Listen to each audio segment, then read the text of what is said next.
नमस्कार दोस्तों, हमारे YouTube चैनल पर आपका हार्दिक स्वागत है। दोस्तों, आज है 2 जून 2021। तो 2 जून से रिलेटेड जितने भी करंट मुद्दे हैं उसके ऊपर चर्चा करेंगे। तो देखिएगा, हाल ही में टीवी नरेंद्रन को भारतीय उद्योग परिसंघ यानी कि CII का नया अध्यक्ष बनाया गया। तो अब आपके माइंड में आ रहा होगा, एक तो ये CII का पूरा नाम क्या होता है। तो दोस्तों, CII को हिंदी में तो बोलते हैं भारतीय उद्योग परिसंघ, और इंग्लिश में इसका पूरा नाम मिलता है कॉन्फेडरेशन ऑफ इंडियन इंडस्ट्री। इसकी स्थापना हुई थी 1895 को और इसका हेडक्वार्टर है नई दिल्ली में। और वर्तमान में अब इसके अध्यक्ष किसको बना दिया गया है? टीवी नरेंद्रन को बना दिया गया है। और कब से कब तक के लिए बनाया गया है दोस्तों? इसको 2021 से 2022 के लिए इसको बनाया गया। इससे पहले कौन थे? उदय कोटक जी थे, जो महिंद्रा बैंक लिमिटेड के प्रबंधक निदेशक और मुख्य कार्यकारी अधिकारी है, वो थे। अब उनकी जगह पर कौन आ गए? टीवी नरेंद्रन आ गए हैं। दोस्तों, ये टीवी नरेंद्रन है कौन? ये टाटा स्टील लिमिटेड के मुख्य कार्यकारी अधिकारी और प्रबंधक निदेशक है। नेक्स्ट फैक्ट देखते हैं दोस्तों। हाल ही में 1 जून को विश्व दुग्ध दिवस मनाया गया। कौन सा दिवस मनाया गया? विश्व दुग्ध दिवस मनाया गया, यानी कि वर्ल्ड मिल्क डे। कब मनाया गया? अभी हाल ही में 1 जून को मनाया गया। दोस्तों, इसको मनाता कौन है? तो इसको संयुक्त राष्ट्र संघ के द्वारा मनाया जाता है, जो संयुक्त राष्ट्र संघ का UNFAO यानी कि United Nation Food and Agriculture Organisation है, उसके द्वारा इसको मनाया जाता है। ठीक है दोस्तों, और इस बार जो इसकी थीम रखी गई है, जो थीम का नाम है वो है पर्यावरण, पोषण और सामाजिक अर्थशास्त्र के संदेशों के साथ डेयरी क्षेत्र में स्थिरता। दोस्तों, यह है विश्व दुग्ध दिवस। अगर आपसे पूछा जाए राष्ट्रीय दुग्ध दिवस कब मनाया जाता है, तो राष्ट्रीय दुग्ध दिवस 26 नवंबर के दिन मनाया जाता है। और 26 नवंबर को डॉक्टर वर्गीज कुरियन का जन्मदिन है, उसकी याद में ही मनाया जाता है राष्ट्रीय दुग्ध दिवस। लेकिन यहाँ बात किसकी चल रही है? विश्व दुग्ध दिवस। दोनों अलग अलग है। राष्ट्रीय पूछा जाए तो 26 नवंबर को मनाया जाता है, और विश्व दुग्ध दिवस पूछा जाए तो 1 जून को मनाया जाता है। दोस्तों, इस ध्यान रखना, जो 26 नवंबर है इसको एक और दिवस मनाया जाता है, और उस दिवस का नाम क्या है बताना। अब 26 नवंबर को और कौन सा दिवस मनाया जाता है? जो हमारा संविधान दिवस है वो भी 26 नवंबर को ही मनाया जाता है। नेक्स्ट देखते हैं दोस्तों। हाल ही में रवि शास्त्री ने star gazing the players in my life नामक पुस्तक लिखी है। तो ये पुस्तक किसके द्वारा लिखी गई दोस्तों? रवि शास्त्री जी के द्वारा लिखी गई। रवि शास्त्री जी है कौन? भारतीय क्रिकेट टीम के मुख्य कोच है, और ये पूर्व भारतीय ऑलराउंडर क्रिकेटर भी रह चुके हैं। और इन्होंने जो ये पुस्तक लिखी है, इसमें सहायता ली है अयाज मेमन की। तो अयाज मेमन के साथ मिलकर इन्होंने ये पुस्तक लिखी है, और इस पुस्तक का जो प्रकाशन किया है उस प्रकाशक का नाम है हार्पर कॉलिंस इंडिया। इसके द्वारा इसका प्रकाशन किया गया है। नेक्स्ट देख लेते हैं।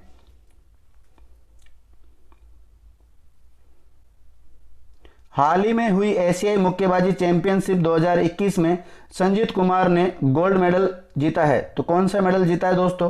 गोल्ड मेडल जीता है। किसने जीता है? संजीत कुमार ने। दोस्तों, संजीत कुमार ने 91 किलोग्राम कैटेगरी में जीता है। आपको बताया, मैंने कल भी बताया था आपको, जब MC मैरी कॉम ने 51 किलो वर्ग में रजत पदक जीता था, तो इसके बारे में भी हमने चर्चा की थी।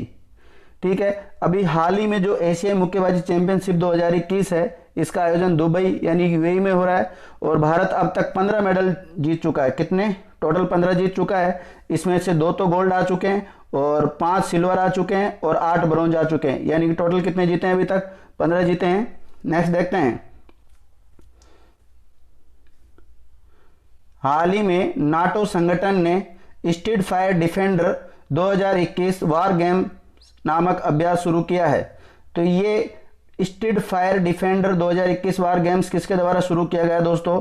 नाटो। अब आपके माइंड में आ रहा होगा, एक तो नाटो है क्या?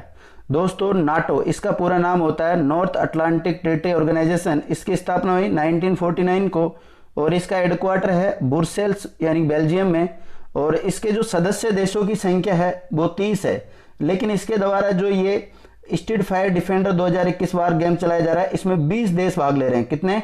20 देशों के लगभग 9000 सैनिक इसमें भाग ले रहे हैं। अगर नाटो के सदस्य देशों के नाम पूछे कितने देश है, तो उनकी संख्या 30। ठीक है, और वर्तमान में नाटो का जो अध्यक्ष है, इसकी अध्यक्षता कौन कर रहे हैं? Stuart pitch. कौन है? Stuart pitch. नेक्स्ट देखते हैं। हाल ही में महेश जेठमलानी को राज्यसभा का सदस्य मनोनीत किया? आपको पता है राष्ट्रपति के द्वारा 12 सदस्यों को मनोनीत किया जाता है। इसी प्रकार महेश जेठमलानी को राज्यसभा का सदस्य मनोनीत कर दिया है। दोस्तों ये महेश जेठमलानी ही प्रसिद्ध वकील है, ध्यान रखना, और इनके पिता भी वकील थे जिनका नाम आपने सुना ही होगा, राम जेठमलानी। और ये जेठमलानी जी थे वो राज्यसभा के सदस्य भी रह चुके हैं। राज्यसभा के बारे में आप सब जानते होंगे। राज्यसभा एक उच्च सदन है, स्थायी सदन है भारतीय संसद का। देखिए भारतीय संसद जिसका उल्लेख आर्टिकल 79 में मिलता है, और जो इस संसद है इसका निर्माण कैसे होता है दोस्तों, इसमें कौन कौन शामिल होता है, तो इसमें लोकसभा, राज्यसभा और राष्ट्रपति तीनों मिलकर क्या बनती है, संसद, जिसका उल्लेख 79 में है। कौन से आर्टिकल में? 79 में है। और जो राज्यसभा के सदस्य होते हैं दोस्तों उनका कार्यकाल कितना होता है? 6 वर्ष होता है। नेक्स्ट देखते हैं, हाल ही में फार्मेसी कंपनी मिडलाइफ का अधिग्रहण कर भारत की सबसे बड़ी ऑनलाइन फार्मेसी कंपनी बन गई है। तो दोस्तों कौन सी बन गई है? फार्मेसी कंपनी बन गई, ध्यान रखना। अब देखिए अगर आपसे पूछा जाए कि इसने किसके साथ अधिग्रहण किया, मिडलाइफ के साथ, तो अब ये दोनों के बारे में थोड़ा आया तो इसके बारे में चर्चा कर ही लेते हैं। देखिए दोस्तों ये 1 महीने में 2 मिलियन ग्राहकों को सेवा प्रदान करेगी। अगर बात करते हैं कि फार्मेसी कंपनी की स्थापना कब हुई थी इसकी, तो इसकी स्थापना हुई थी दोस्तों 2015 में। कब हुई? 2015 में इसकी स्थापना हुई, और इसका हेडक्वार्टर है मुंबई में, और इसके जो संस्थापक है उनका नाम है धर्मिल सेठ और धवल शाह। अब बात करते हैं मिडलाइफ के बारे में। देखिए मिडलाइफ की स्थापना हुई थी 2014 में, और इसका मुख्यालय बेंगलोर में, और संस्थापक है इसके प्रशांत सिंह और तुषार कुमार। नेक्स्ट जानते हैं दोस्तों,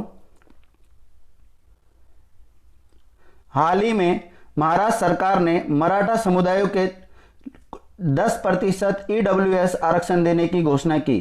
तो कितना आरक्षण देने की घोषणा की है? 10%। दोस्तों EWS का पूरा नाम आपको कमेंट्स करके बताना है कि EWS का पूरा नाम क्या होता है। ये भी पूछा जा सकता है एग्जाम में, कई बार पूछ लेते हैं। देखो एग्जामिनर का कोई भरोसा नहीं होता है, वो किसी भी टाइप के क्वेश्चन पूछ सकता है, ठीक है। तो इस सभी प्रकार के जो क्वेश्चन बनने के चांस होते हैं उन सभी की तैयारी करिए आप, ठीक है। अब दोस्तों इससे पहले सुप्रीम कोर्ट ने महाराष्ट्र सरकार के मराठा समुदाय को जो शिक्षा और नौकरियों में मिलने वाला 50% आरक्षण देने के फैसले को खारिज कर दिया था। यानी कि 50% से अधिक जो आरक्षण है वो नहीं दिया जाएगा, ऐसा एक फैसला दिया था सुप्रीम कोर्ट के द्वारा। लेकिन वापस अभी महाराष्ट्र सरकार ने जो मराठा समुदाय है उनको 10% EWS से क्या दिया जाएगा? आरक्षण दिया जाएगा। नेक्स्ट देखते हैं, तंबाकू नियंत्रण के प्रयासों के लिए विश्व स्वास्थ्य संगठन यानी कि WHO ने केंद्रीय मंत्री डॉक्टर हर्षवर्धन को सम्मानित किया। किसके द्वारा, किसने किया दोस्तों? WHO के द्वारा सम्मानित किया गया डॉक्टर हर्षवर्धन सिंह को। और डॉक्टर हर्षवर्धन सिंह है दोस्तों, ये हमारे भारत के केंद्रीय स्वास्थ्य मंत्री है, ध्यान रखना। विश्व स्वास्थ्य संगठन हर साल 6 विश्व स्वास्थ्य संगठन के क्षेत्रों में से प्रत्येक में से व्यक्तियों या संगठनों को तंबाकू नियंत्रण क्षेत्र में उनकी उपलब्धियों के लिए मान्यता देता है। तो इसी प्रकार जो डॉक्टर हर्षवर्धन सिंह हैं, इनके नेतृत्व में ई-सिगरेट और गर्म तंबाकू उत्पादकों पर प्रतिबंध लगाने के लिए 2019 के राष्ट्रीय कानून में महत्वपूर्ण भूमिका निभाई थी डॉक्टर हर्षवर्धन सिंह ने, इसलिए इनको WHO के द्वारा ये दिया गया है। अब WHO आया तो WHO के बारे में जानते हैं दोस्तों। WHO का पूरा नाम होता है वर्ल्ड हेल्थ ऑर्गेनाइजेशन, हिंदी में इसी को बोलते हैं विश्व स्वास्थ्य संगठन। ये संयुक्त राष्ट्र संघ की एक आनुषंगिक इकाई है। WHO की स्थापना पूछा आपसे तो 7 अप्रैल 1948 को हुई, इसलिए प्रतिवर्ष 7 अप्रैल को विश्व स्वास्थ्य संगठन दिवस मनाया जाता है। WHO का जो हेडक्वार्टर है वो जिनेवा में है, और जिनेवा कहाँ है? स्विट्जरलैंड में। वर्तमान में WHO के जो हेड है, इसके जो महानिदेशक है उनका नाम है डॉक्टर टेड्रोस एड्रोनम गेब्रेयेसस, जो इथोपिया देश के रहने वाले हैं। नेक्स्ट जानते हैं, हाल ही में जम्मू कश्मीर में सक्षम नामक छात्रवृत्ति योजना लॉन्च की गई। तो इस योजना का नाम क्या है दोस्तों? सक्षम नाम है। ये कहाँ पे, इसका उद्देश्य क्या है? कोविड से पीड़ित परिवारों को वित्तीय सहायता प्रदान करना। दोस्तों इस योजना के तहत होगा क्या, मान लीजिए कोविड के कारण किसी परिवार में किसी पति या पत्नी की मृत्यु हो जाती, तो दोनों में से किसी एक व्यक्ति को 1000 रुपये प्रति माह के रूप में उसको पेंशन दी जाएगी। या मान लो पति पत्नी दोनों ही मर गए, माता पिता किसी बच्चे के दोनों ही मर गए, तो उसमें जो वरिष्ठ है, जो बड़ा है सबसे, उसको 1000 रुपये प्रति माह दिए जाएंगे। दोस्तों जम्मू कश्मीर आया तो जम्मू कश्मीर के बारे में भी कुछ स्टैटिक्स पॉइंट जान लेते हैं। दोस्तों जम्मू कश्मीर पहले एक विशेष राज्य का दर्जा प्राप्त था, इसको आर्टिकल 370 के तहत, लेकिन 5 अगस्त 2019 को एक घोषणा के द्वारा इसको विशेष राज्य का दर्जा इसका समाप्त कर दिया गया और इसमें से 2 केंद्र शासित प्रदेश बना दिए गए, जम्मू कश्मीर और लद्दाख। तो अब जम्मू कश्मीर एक केंद्र शासित प्रदेश है वर्तमान में और इसकी राजधानी है श्रीनगर। और अगर बात करें कि यहाँ के उपराज्यपाल कौन है वर्तमान में, तो यहाँ के उपराज्यपाल है दोस्तों मनोज सिन्हा। कौन है? मनोज सिन्हा। इससे पहले यहाँ के जो प्रथम उपराज्यपाल बने थे उनका नाम गिरीश चंद्र मुर्मू है और गिरीश चंद्र मुर्मू को केग बना दिया गया, भारत के 14वें नंबर के केग बन गए, कंट्रोलर ऑडिटर एंड जनरल।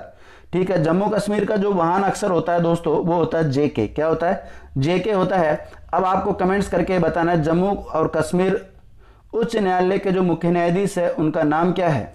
साथ ही में दोस्तों आपने सुना होगा डल लेक यानी डल झील कहाँ है, ये भी जम्मू कश्मीर में है। बुरम झील ये भी जम्मू कश्मीर में है। Doctor Salim Ali national park ये भी जम्मू कश्मीर में है। जम्मू कश्मीर में दोस्तों 5 आधिकारिक भाषाएं हैं। कितनी हैं? 5। और वो कौन कौन सी है? कश्मीरी, उर्दू, डोगरी, हिंदी और अंग्रेजी। ठीक है, तो आपको याद रखना है। नेक्स्ट देखते हैं। ये हो गया दोस्तों, ये थी हमारी आज को लेकर करंट जी के। आपको कैसी लगी? अच्छी लगी है तो अधिक से अधिक लोगों के साथ शेयर कीजिए और अब तक आपने हमारे चैनल को सब्सक्राइब नहीं किया तो सब्सक्राइब कर लीजिए। थैंक यू मित्रों।